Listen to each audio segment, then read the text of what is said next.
Short tail versus long tail keywords. Short tail keywords are general search queries consisting of 1 or 2 words. Long tail keywords, on the other hand, consist of 3 to 5 or even more words. An example of a short tail keyword is yoga mat.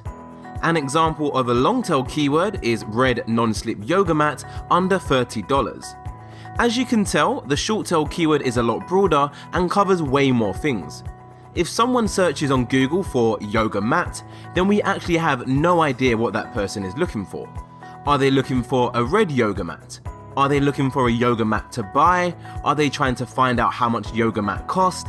We literally have no idea, as the search intent is not crystal clear. On the other hand, when a person searches for a long tail keyword, such as red non-slip yoga mat under $30, we have no doubt whatsoever what this person wants. They want a red non-slip yoga mat that costs them less than $30. If this person lands on a page on our website which has red non-slip yoga mats for sale that are priced under $30, then this would be the perfect match for the user, and is likely that will actually generate a sale because of that. As a result, long tail keywords convert much better than short tail keywords. Simply put, long tail keywords are way more targeted and much more specific. Just as a pro tip, long tail keywords are also much more easier to rank for in Google, as they typically have less competition than short tail keywords.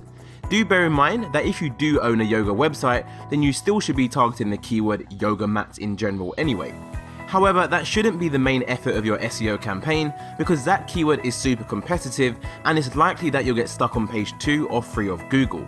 When it comes to your SEO campaign, start off targeting long tail keywords, and as you build up momentum and authority, branch out and target the more competitive short tail keywords.